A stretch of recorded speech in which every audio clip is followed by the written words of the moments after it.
तेरी स्तुति मैं करूं, आराधना करूं दिल से, दिल से। तेरी स्तुति मैं करूं, आराधना करूं दिल से, दिल से। आप सभी को जय मसीह की। एक बार फिर से मैं प्रभु के वचन को लेकर आपके सामने हूँ।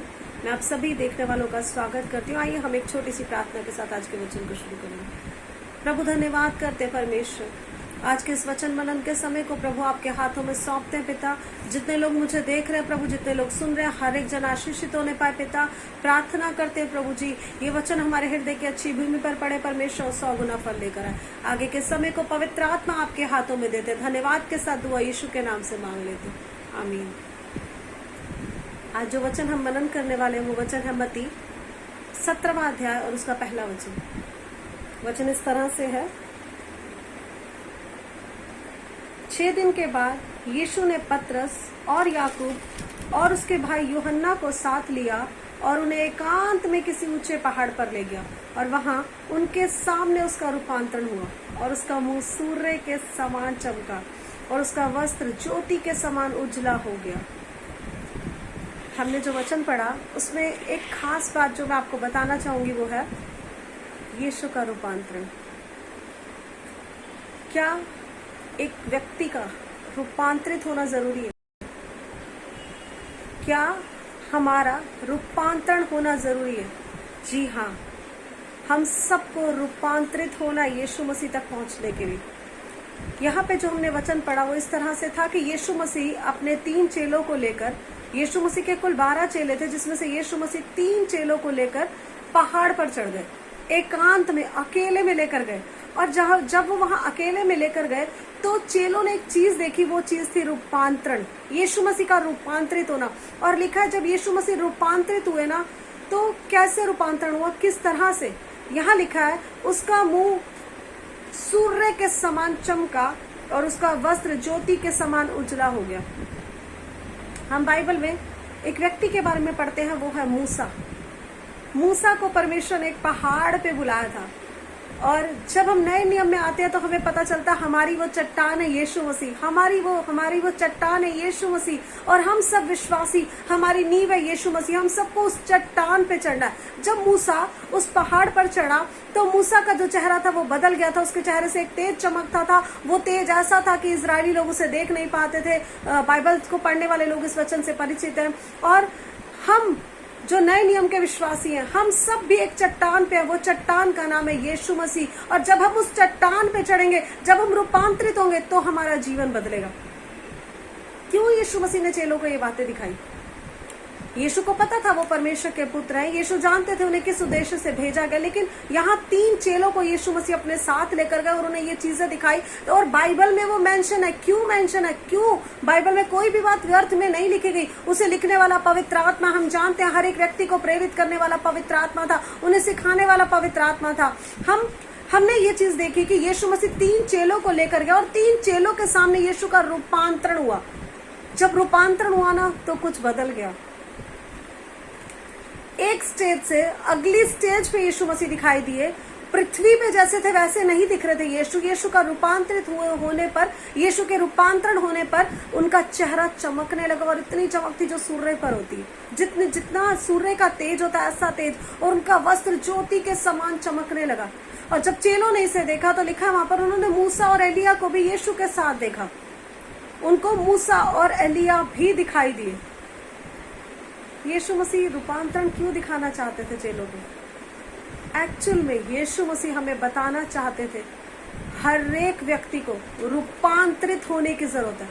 हर एक विश्वासी को जो यीशु के पीछे चल रहा है, रूपांतरित होने की जरूरत है, और रूपांतरित होकर एक मसीह बनने की जरूरत है। यीशु मसीह थे, मसीहा हमारे लिए आया। उसने वो चीजें हमें दिखाई, उसने वो बातें हमें सिखाई। जैसा कि मैंने आपको बताया मूसा के बारे में, मूसा भी जब पहाड़ से उतरा था तो उसका चेहरा चमक रहा था और इजरायली लोग उसे देख नहीं पाते थे। लेकिन वहां एक बात लिखी है, ये मूसा जो था पर्वत के नीचे नहीं था, उसे पर्वत पे चढ़ना पड़ा था। और क्या वो पर्वत पे यूं ही चढ़ गया होगा? परिश्रम क्या होगा, कठिनाइयां होगी, मेहनत होगी। और जब यहाँ पर यीशु मसीह चेलों को अपने साथ लेकर गए तो ये भी पहाड़ पर यूं ही नहीं चढ़ गए। लिखा है यीशु मसीह एक ऊंचे पहाड़ पर उन्हें लेकर गया। उस पहाड़ पे चढ़ने के लिए उन्हें मेहनत करनी पड़ी, स्ट्रगल करना पड़ा, संघर्ष करना पड़ा, कठिनाइयां होंगी, शायद पत्थर चुभते होंगे, शायद मुश्किलें होंगी, कुछ भी हो सकता है वहां पर। जो कुछ भी हम समझते हैं कि पहाड़ पे चढ़ते समय परेशानियां सामने आ सकती है, ऐसे ही एक विश्वासी का जीवन है। और मसीह यीशु हमें ऊंचे पहाड़ पर लेकर जाना चाहते हैं। उस पहाड़ पर पहुंच जाने पर हमारा रूपांतरण होगा। क्या हम पहाड़ पे चढ़ना शुरू हुआ या अभी भी पहाड़ के चारों ओर घूम रहे? हम इजरायलियों के बारे में पढ़ते हैं, इजरायली 40 साल तक घूमते रहे, जबकि सफर कितने दिन का था? 11 दिन का। हम भी कहीं ऐसे घूम ही तो नहीं रहे, सफर कहीं छोटा सा और हमने उसे बड़ा बना दिया। यहाँ नहीं लिखा चेलों को कितना समय लगा यीशु के साथ उस पहाड़ पे चढ़ने पे, पर लिखा जब यीशु लेकर गए तो वो एकांत में ऊपर ऊंचे पहाड़ पर चले गए। हम सबको यीशु मसीह इतना ही प्यार करते हैं और हम सबको यीशु वहां ले जाना चाहते हैं जो यीशु की योजना का भाग है। ये यीशु की योजना का भाग था और यीशु मसीह उन तीनों को अपने साथ उस पहाड़ पर ले गए जहां उन्होंने रूपांतरण को होते हुए देखा। मेरे प्रियो परमेश्वर के अजीजों, आज अगर आप यीशु को देखना चाहते हैं और आप उस पहाड़ पर चढ़ना चाहते हैं तो आप सबको संघर्षों से, कठिनाइयों से, परेशानियों से गुजरना पड़ेगा। अगर आप पर्वत के चक्कर लगा रहे हैं तो आज आपको जाग जाने की जरूरत है, आपको मसीह के और करीब आने की जरूरत है, आपको उस पहाड़ पे चढ़ना है। और जब आप पहाड़ पे चढ़ेंगे याद रखिए आपको कठिनाइयां होंगी, समस्याओं का सामना करना पड़ेगा, परेशानियां आपके सामने हो सकती है, चिंताएं आपके सामने हो सकती है। मैंने आपको बताया जब वो पहाड़ पर चढ़ रहे होंगे तो सब कुछ आसान नहीं होगा, गिरते होंगे फिर चढ़ते होंगे, मुश्किल होगा, कभी कभी पत्थर चुभते होंगे, कभी किसी पेड़ की टहनी लग जाती होगी, कभी कांटा चुभ जाता होगा, मुश्किल था। और हम जानते हैं वो जब पहाड़ पे चढ़ रहे होंगे तो इतना आसान नहीं था चेलों के लिए चढ़ना। एक विश्वासी के लिए मसीह बनने तक का, स्वर्ग पहुंचने तक का रास्ता आसान नहीं है। पर मैं आपको एक बात कहना चाहूंगी, अगर हमारे साथ यीशु मसीह है ना, उन चेलों के साथ यीशु था, यीशु चढ़ा रहा था, उन्हें यीशु लेकर जा रहा था। मेरे और आपके लिए खुशी की बात है कि हमें ऊपर पहुंचाने वाला, हमें ले जाने वाला, हमारे साथ चलने वाला यीशु मसीह है। और यीशु है ना तो भले ही कांटे चुभे, दर्द हो, हम पहुंच जाएंगे। हमें उस पहाड़ के ऊपर पहुंचना है, पहाड़ के चारों ओर चक्कर नहीं लगाना। हम जानते हैं पुराने नियम में निर्गमन की पुस्तक में ऐसा लिखा है, वहां पर जब परमेश्वर ने इजरायलियों को अपने पास बुला, उस पहाड़ के चारों ओर खड़े होने के लिए बोला, उन्हें बोला कि मैं उनसे बात करना चाहता हूं। तो उन्होंने मूसा से कहा कि हमारे लिए परमेश्वर से तू बात कर और जो परमेश्वर बोले वो तू हमें आके कहना। प्रभु ने कहा, यहोवा परमेश्वर ने कहा कि कोई भी जब मूसा ऊपर चढ़ा उस पर्वत को हाथ ना लगाए, क्योंकि अगर वो लोग पवित्र नहीं होंगे तो वो मारे जाएंगे। हम सब जानते हैं ऐसी बातें, ये सब कुछ बाइबल में लिखा है। तो पहले एक विश्वासी को पर्वत के पास आने के लिए, यीशु मसीह के में आने के लिए पवित्र होने की जरूरत है। आप पहाड़ पे तो बाद में चढ़ेंगे, लेकिन पहले आपका जीवन पवित्र होना चाहिए। जब इजरायलियों को बुलाया गया तो 3 दिन तक उन्हें बोला गया कि तुम्हें पवित्र रहना, उसके बाद परमेश्वर के पास जाना। बहुत सारी बातें थी जिनका उन्हें पालन करना था और वो पालन करने के बाद ही वो उस पर्वत के पास जा सकते थे। मैं और आप अगर यीशु के पास जाते हैं तो संसार की अभिलाषाएं, संसार की चीजों को छोड़ना पड़ेगा, क्योंकि आत्मा और शरीर एक दूसरे के विरोध में काम करते हैं। हमारा शरीर कुछ और बोलता है, हमारी आत्मा कुछ और बोलती है। लेकिन मैं आज आपसे कहना चाहती हूँ, बंद करें पर्वत के चारों ओर घूमना, बंद करें पहाड़ के चारों ओर घूमना। ये समय है हम पहाड़ पर चढ़ने की कोशिश करें, क्योंकि जो प्रभु को जानने वाले हैं वो जानते हैं कि यीशु मसीह बहुत जल्दी आने वाले हैं। और यीशु मसीह आएंगे तो हम सब यीशु के साथ जाएंगे। हम सबको यीशु मसीह लेने के लिए आने वाले हैं। उनको जो प्रभु के पीछे चल रहे, जिन्होंने अपना जीवन खराई से जिया, जो पवित्र हो चुके हैं, जो पवित्र हो रहे हैं, जो पवित्र होने की कोशिश कर रहे हैं, प्रभु उन्हें लेने के लिए आने वाले हैं। हम उसके चारों ओर ही चक्कर मारे इजरायलियों की तरह, या हम पर्वत पे चढ़ने के लिए तैयार? प्रभु कभी भी आपको जबरदस्ती नहीं करेंगे। परमेश्वर आपकी लाइफ में कोई भी काम जबरदस्ती नहीं करते, क्योंकि प्रभु ने मनुष्य को एक अधिकार दिया, वो स्वेच्छा। हमें अपने आप से अगर हम समर्पित हैं, अगर हम चाहते हैं कि यीशु हमारे जीवन में काम करे, तो ही प्रभु आपके जीवन में काम करेंगे। और आपको एक बात बताना चाहती हूँ कि परमेश्वर की हम सबके जीवनों से एक योजना है, लेकिन वो पूरी तब होगी जब आप समर्पण करेंगे। अभी पर्वत के और चारों चक्कर लगाना बंद करें, कहे परमेश्वर मैं यहाँ पर हूँ, तू मुझे लेकर चल प्रभु, तू मुझे जहाँ ले जाना चाहता है मैं तेरे साथ हूँ परमेश्वर। और एक विश्वासी का रूपांतरित होना जरूरी है, एक विश्वासी का बदलना जरूरी है, एक विश्वासी का ट्रांसफॉर्म होना जरूरी है। अगर आप संसार से प्रेम रखते हैं ना, तो आप परमेश्वर से बैर करेंगे, क्योंकि जो संसार से प्रेम रखता है ना, वो परमेश्वर से बैर रखता है। अगर हम रूपांतरित होंगे ना, तो बहुत सारी चीजें हमारे जीवन में बदल जाएंगी, बहुत सारी चीजें हमें छोड़नी पड़ेंगी। लेकिन प्रियो, इसमें भी एक खुशी की बात है कि इन चीजों को छोड़ने के बाद हमारा प्रिय यीशु हमें मिल जाएगा। रूपांतरित होना जरूरी है, रूपांतरित होना जरूरी। अगर ऐसा जरूरी नहीं होता तो यीशु मसीह अपने चेलों को नहीं दिखाते। और यहाँ पर लिखा है जब रूपांतरण हुआ तो मूसा और एलिया भी वहां दिखाई दिए। मूसा और एलिया उसके साथ बातें कर रहे थे। और आगे लिखा 4 वचन में, 17 का 4 वचन, इस पर पतरस ने यीशु से कहा, हे प्रभु, हमारा यहाँ रहना अच्छा है। यदि तेरी इच्छा हो तो मैं यहाँ 3 मंडप बनाऊं, एक तेरे लिए, एक मूसा के लिए और एक एलिया के लिए। वह बोल ही रहा था, एक उजले बादल ने उसे छा लिया और उस बादल में से यह शब्द निकला, यह मेरा प्रिय पुत्र है जिससे मैं प्रसन्न हूँ, इसकी सुनो। जब आप रूपांतरित होगे ना, तो परमेश्वर आपके लिए बातें बोलेगा कि ये मेरा प्रिय पुत्र है, इससे मैं प्रसन्न हूँ। पतरस वहीं रहना चाहता था। अगर मुझे स्वर्ग में आ जाने का शरीर में रहते हो मौका मिल जाए ना, तो मैं प्रभु को कहूंगी, प्रभु मुझे वापस नहीं आना, मैं यहीं रहना चाहती हूँ। मुझे लगता है हम जितने लोग यीशु से प्यार करते हैं ना, हम सबकी इच्छा यही होगी कि प्रभु हम आपको छोड़ के वापस नहीं जाना चाहते। और पतरस का कहना ठीक था, इससे अच्छी बात क्या होगी कि हम परमेश्वर के साथ स्वर्ग में हो, हम यहाँ पे आनंदित रहे। अरे अब नीचे नहीं जाना प्रभु, अब नीचे नहीं जाना चाहते, ऊपर ही रहना चाहते हैं, परमेश्वर आपके साथ ही रहना चाहते हैं। लेकिन उस पहाड़ पर केवल वो रह सकता है जो रूपांतरित हुआ। हमने देखा मूसा और एलिया वहां थे, मूसा और एलिया को नीचे नहीं जाना पड़ा, जबकि पतरस, यूहन्ना और याकूब यीशु मसीह के साथ नीचे आ गए। मूसा और एलिया को प्रभु ने नहीं कहा तुम नीचे आओ, क्योंकि वो रूपांतरित हो चुके थे। महिमा की देह उनके पास थी, वो रूपांतरित हो चुके थे, इसलिए उन्हें नीचे आने की जरूरत नहीं। जो कोई रूपांतरित हो रहा है, जो कोई परमेश्वर के लिए तैयार हो रहा है, यीशु मसीह जब उसे लेकर जाएंगे तो उसे नीचे रहने की जरूरत नहीं होगी। लेकिन अगर हमारे अंदर अभी भी कमी है, हमारा जीवन अभी भी नहीं बदल रहा, तो परमेश्वर हमें अपने साथ नहीं लेकर जाएगा जब तक हम अपने रूपांतरण के कार्य को पूरा न कर लें।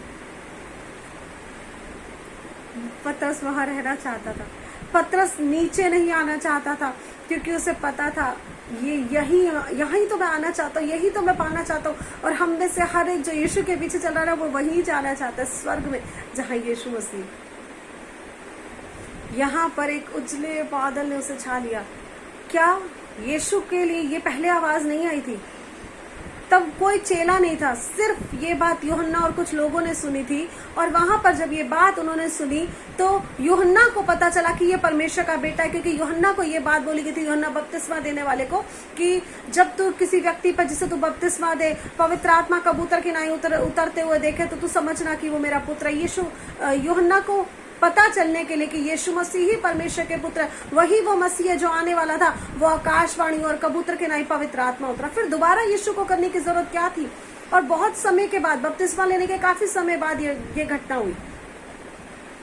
पर ये इसलिए जरूरी था ताकि मैं और आप जान लें, उस पर्वत पे जाने के लिए मुझे और आपको रूपांतरित होना है, ट्रांसफॉर्म होना है। चेंज योरसेल्फ, अपने आप को बदले, अपने आप को बदले। जो बातें वचन हमें मना करता है ना, वो बंद कर दे, तो आप रूपांतरित हो जाएंगे।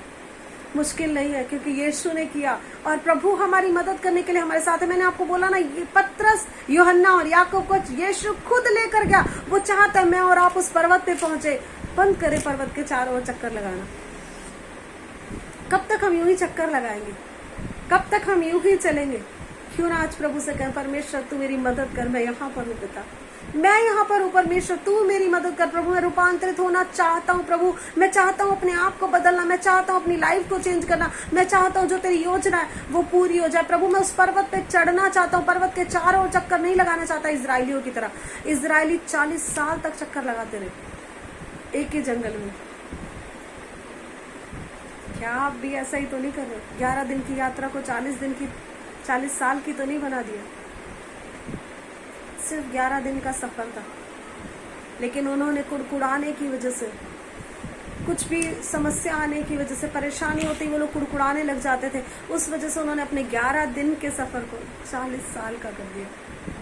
पर अभी यीशु मसीह का आना बहुत पास है। हम सबको पवित्र आत्मा से बुद्धि मांगनी है और कहना है, प्रभु तू मुझे ट्रांसफॉर्म कर, प्रभु तू मुझे बदल, तू मुझे रूपांतरित कर, ताकि मैं पिता से यह आवाज सुनूं, ये मेरा प्रिय पुत्र है, ये मेरा प्यारा बेटा, ये मेरी प्यारी बेटी, इससे मैं प्रसन्न हूं, उसने वो किया जो मैं चाहता था। मुझे नहीं पता मुझे सुनने वाले लोगों को उनके मन में क्या चाहत है, लेकिन मैं प्रभु से चाहती हूँ परमेश्वर मेरे लिए ये बातें करे, और मैं कोशिश करती हूँ कि मैं अपनी दौड़ को अच्छे से दौड़ूं। हम सबको सिर्फ एक काम करना है, हमें कोशिश करनी है। हम अपने आप से नहीं कर सकते, लेकिन वचन में लिखा है पवित्र बनो जैसे तुम्हारा बुलाने वाला पवित्र। आप अपने कामों को करें, कोशिश करें, पवित्र आत्मा हमारी मदद करेगा। ओ आप मांगे प्रभु से, प्रभु आपकी मदद करेगा। और हम सबका रूपांतरित होना जरूरी है। अगर आप प्रभु से सुनना चाहते हैं कि ये मेरा प्यारा बेटा, ये मेरी प्यारी बेटी, तो आपको रूपांतरित होना जरूरी है, क्योंकि यीशु के रूपांतरण के बाद ये आवाज आई। चेलों ने देखा, इसलिए वो समझ गए कि रूपांतरित होना जरूरी है, बदलना जरूरी है। और आज मुझे सुनने वाले व्यक्तियों से कहना चाहती हूँ, आपका रूपांतरण होना जरूरी है। अगर आप प्रभु की आवाज को सुनना चाहते हैं और ये सुनना चाहते हैं, ये मेरा प्यारा बेटा या मेरी प्यारी बेटी है, प्रभु आपकी मदद करे। आइए हम एक प्रार्थना करेंगे। प्रभु हम धन्यवाद करते पिता, धन्यवाद करते परमेश्वर, धन्यवाद करते राजाओं के राजा प्रभु। प्रार्थना करते पिता, हम जितने लोग ये वचन सुन रहे थे प्रभु, अगर हमारे जीवन में अभी भी कहीं कमी है पिता, अगर अभी भी हम पर्वत के चारों ओर हैं परमेश्वर, तो आप हमारी मदद करें प्रभु कि उस पर्वत पे चढ़ सके, यीशु को देख सके, और हमारे लिए पिता के मुंह से ये आवाज आए, ये मेरा प्यारा बेटा, ये मेरी प्यारी बेटी, इससे मैं खुश हूँ पिता। हम चाहते हैं प्रभु आप हमारी मदद करें, आप हमारी मदद करें, आप हमारी मदद करें पिता। प्रार्थना करती हूँ मुझे देखने वाले हर एक ऑनलाइन व्यूअर के लिए परमेश्वर, ये वचन जिनके जीवनों में जाए प्रभु, वहां पे आशीषों को लेकर आए पिता। दुआ करते हैं प्रभु जी हम, पिता आप इनके जीवनों को बदले, पिता आप सुनने वाले हर एक व्यक्ति को रूपांतरित होने में मदद करें परमेश्वर। ओ प्रभु जी, अगर किसी के जीवन में अभी भी कोई पर्वत के चारों ओर ही है प्रभु, तो आप उनकी मदद करें कि वो यीशु मसीह के पास आ सके, और आप पवित्र आत्मा की मदद के द्वारा उन्हें बदल दो परमेश्वर। ओ प्रभु हम मांगते हैं, जो लोग मुझे देख रहे हैं प्रभु, उनके जीवनों में आज काम करे, पवित्र आत्मा का नियंत्रण हर एक के जीवन में बोलती हूँ, यीशु मसीह के सामर्थ्य इस वचन को सुनने के द्वारा आपके जीवनों में रिलीज होने पाए, नया अभिषेक, पवित्र आत्मा की नई सामर्थ्य आपके जीवनों में आने पाए। ओ हम धन्यवाद करते प्रभु, धन्यवाद करते पिता, धन्यवाद करते खुदा, आपने हमारी प्रार्थनाओं को सुन लिया पिता। धन्यवाद के साथ दुआ यीशु के नाम से मांग लेती हूँ, आमीन। प्रभु आप सभी को आशीष दे, सभी को जय मसीह।